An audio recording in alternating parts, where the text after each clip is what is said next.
শুরুতে জানিয়ে দেব, গাজায় প্রতিরোধ যোদ্ধাদের হামলায় 4 ইসরায়েলি সৈন্য নিহত, বিপর্যস্ত হচ্ছে ইসরায়েলি সেনাবাহিনী। এরপরে জানিয়ে দেব, বিক্ষোভে উত্তাল হয়ে উঠেছে নেপাল, পার্লামেন্টে ঢুকে পড়েছে সাধারণ জনতা। অন্যদিকে রয়েছে গাজায় দুর্ভিক্ষ রোধে সময় দ্রুত ফুরিয়ে আসছে জাতিসংঘের সতর্কবার্তা। জানিয়ে দেব, ইন্দোনেশিয়ায় সরকার বিরোধী বিক্ষোভে এখনও আটক রয়েছেন 6 শতাধিক। সর্বশেষ জানিয়ে দেব, ইসরায়েল বিশ্বের সবচেয়ে একঘরে এবং ঘৃণিত শাসন ব্যবস্থা, বলছেন আয়াতুল্লাহ খমেনি। এতক্ষণ শুনছিলেন সংবাদ শিরোনাম, এবারে বিস্তারিত। গাজায় প্রতিরোধ যোদ্ধাদের হামলায় 4 ইসরায়েলি সৈন্য নিহত। উত্তর গাজার জাবালিয়াতে ফিলিস্তিনি প্রতিরোধ যোদ্ধাদের সমন্বিত হামলায় 4 জন ইসরায়েলি সৈন্য নিহত হয়েছেন। ইসরায়েলি গণমাধ্যম এই ঘটনাকে কঠিন পরিস্থিতি বলে বর্ণনা করেছেন। আশুদদ বাজমন নামে একটি ইসরায়েলি সংবাদ সংস্থার প্রতিবেদন অনুযায়ী একটি সাজোয়া ইউনিটের 4টি সেনা জাবালিয়া এলাকায় একটি ইম্প্রোভাইজড এক্সপ্লোসিভ ডিভাইস বা হাতে তৈরি বোমার বিস্ফোরণে নিহত হয়েছেন। প্রতিবেদনে আরও বলা হয়েছে, ভোরের দিকে যোদ্ধারা একটি ইসরায়েলি ট্যাঙ্কের উপর আইইডি বিস্ফোরণ ঘটায়। এরপর তারা ট্যাঙ্কগুলিতে গুলি করে আগুন ধরিয়ে দেয়, যার ফলে ট্যাঙ্কের সব সদস্য নিহত হয়। ইসরায়েলি গণমাধ্যমের খবর অনুযায়ী হেলিকপ্টার করে আহতদেরকে তেল আবিবের ইকোলভ হাসপাতালে নিয়ে যাওয়া হয়েছে।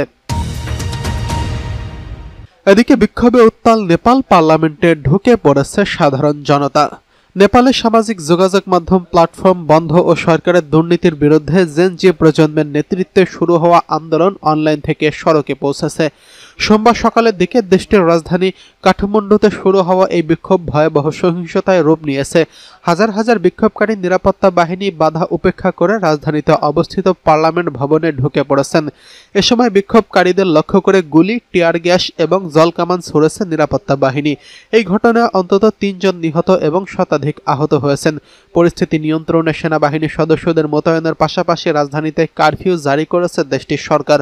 কাঠমান্ডু থেকে বার্তা সংস্থা এএফপি জানিয়েছে, সরকার 26টি অনিবন্ধিত প্ল্যাটফর্ম ব্লক করার পর শুক্রবার থেকে ফেসবুক, ইউটিউব এবং এক্স সহ বেশ কয়েকটি সোশ্যাল মিডিয়া সাইট ব্যবহার বন্ধ হয়ে গেছে, যার ফলে নেপালের সামাজিক যোগাযোগ মাধ্যম ব্যবহারকারীরা ক্ষুব্ধ এবং বিভ্রান্ত হয়েছেন।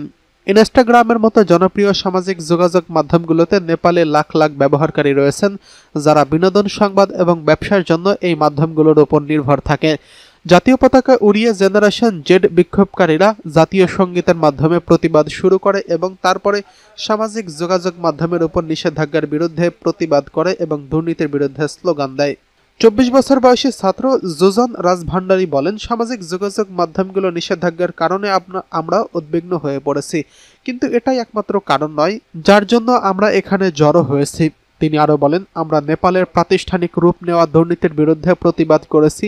20 বছর বয়সী আরেক ছাত্রী ইক্ষমা তোমরক জানিয়েছেন, তিনি সরকারের কর্তৃত্ববাদী মনোভাবের বিরুদ্ধে প্রতিবাদ করছেন। তিনি এএফপিকে বলেন, আমরা পরিবর্তন দেখতে চাই, অন্যরা এটা সহ্য করছে, কিন্তু আমাদের প্রজন্মের একসঙ্গে এই কর্তৃত্ববাদী মনোভাবের অবসান ঘটাতে হবে।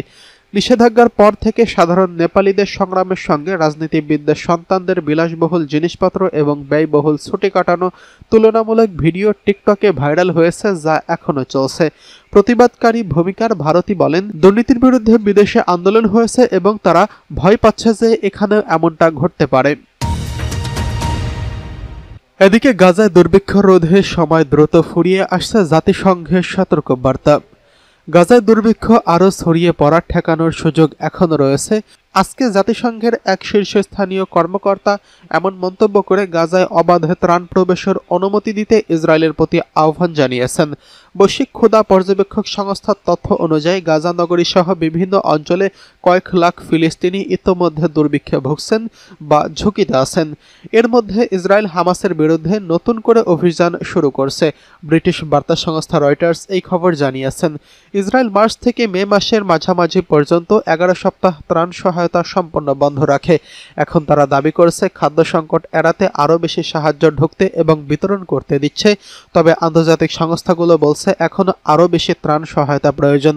জাতিসংঘের মানবিক সাহায্যের প্রধান টম ফ্লেচার বলেছেন, সেপ্টেম্বরের শেষ পর্যন্ত একটি সংকীর্ণ জানালা খোলা আছে যাতে দুর্ভিক্ষ দেইর আল বালাহ এর মধ্য গাজা পর্যন্ত এবং খান ইউনুসের দক্ষিণ গাজায় ছড়িয়ে পড়া রোধ করা যায়।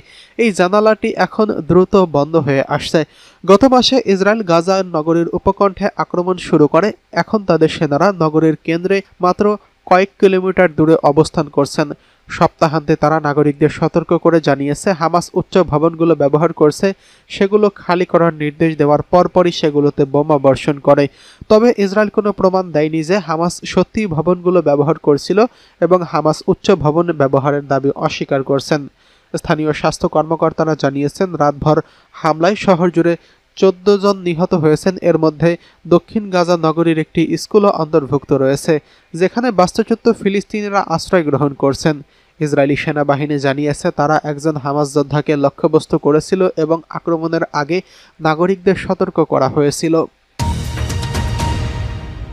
এদিকে ইন্দোনেশিয়া সরকার বিরোধী বিক্ষোভে এখনও আটক 6 শতাধিক। ইন্দোনেশিয়া গত মাসে সরকার বিরোধী বিক্ষোভের ঘটনায় এখন পর্যন্ত 6 শতাধিক আটক রয়েছে। সোমবার দেশটির পুলিশ প্রধান এই তথ্য জানিয়েছেন। গত আগস্ট মাসের শেষের দিকে ইন্দোনেশিয়ায় হাজার হাজার মানুষ সে দেশের অর্থনৈতিক বৈষম্য এবং রাজনীতিবিদদের অফুরন সুযোগ সুবিধার বিরুদ্ধে বিক্ষোভে নামেন। গত 28 আগস্ট আধা সামরিক পুলিশের একটি গাড়ির ধাক্কায় 21 বছর বয়সী একজন গাড়ি চালক নিহতের ভিডিও প্রচারের পর বিক্ষোভ আরও ছড়িয়ে পড়ে। সোমবার সংবাদ সম্মেলনে দেশটির পুলিশ উপপ্রধান দেদি প্রসেতিও বলেন, বিক্ষোভে জড়িত থাকার অভিযোগে 583 জনের বিরুদ্ধে এখনও তদন্ত চলছে। তিনি আরও বলেন, বিশৃঙ্খলা শুরুর পর মোট 5444 জনকে আটক করা হলেও ইতোমধ্যে 4861 জনকে ছেড়ে দেওয়া হয়েছে। ইন্দোনেশিয়ার আইন ও মানবাধিকার সমন্বয়কারী মন্ত্রী ইউসরিল ইউজাহা মহেন্দ্র বলেন, এখনও অনেকেই আটক রয়েছেন যাদের বিরুদ্ধে কোনো অভিযোগ নেই। ইসরায়েল বিশ্বের সবচেয়ে একঘরে এবং ঘৃণিত শাসন ব্যবস্থা, বলছে আয়াতুল্লাহ খমেনি। ইসলামী প্রজাতন্ত্র ইরানের সর্বোচ্চ নেতা আয়াতুল্লাহ সাইয়েদ আলী খমেনির বলেছেন, দখলদার ইসরায়েল হচ্ছে বিশ্বের সবচেয়ে একঘরে এবং সবচেয়ে ঘৃণিত শাসন ব্যবস্থা। গতকাল ইরানের প্রেসিডেন্ট এবং মন্ত্রিসভার সদস্যরা সর্বোচ্চ নেতার সঙ্গে সাক্ষাৎ করতে গেলে তিনি এসব কথা বলেন। আয়াতুল্লাহ খামেনি আরও বলেন, জায়নিস্টদের অপরাধ এবং নৃশংসতার মাত্রা সত্যিই ভয়াবহ। তারা কোনো ধরনের লজ্জা পায় না এবং প্রকাশ্যে তারা তাদের অপকর্মের কথা বলে বেড়ায়। এটা অবশ্য বন্ধ করতে হবে। যদি বড় শক্তি যুক্তরাষ্ট্র ইহুদিবাদী ইসরায়েল অপরাধের পৃষ্ঠপোষক, তারপরও এই পরিস্থিতি মোকাবেলার পথ বন্ধ হয়ে যায়নি। এই অবস্থায় বিরোধী দেশগুলোর উচিত ইহুদিবাদী ইসরায়েলকে একঘরে করা। তিনি ইসরায়েলের বিরুদ্ধে সবাইকে শাস্তিমূলক পদক্ষেপ গ্রহণের আহ্বান জানিয়ে বলেন, ইহুদিবাদী ইসরায়েলের অপরাধের বিরোধিতাকারী মুসলিম এবং অমুসলিম দেশগুলোকে, বিশেষ করে মুসলিম দেশগুলোকে ইহুদিবাদী ইসরায়েলের সঙ্গে তাদের বাণিজ্যিক সম্পর্ক সম্পূর্ণরূপে ছিন্ন করতে হবে, এমনকি রাজনৈতিক সম্পর্কও ছিন্ন করতে হবে।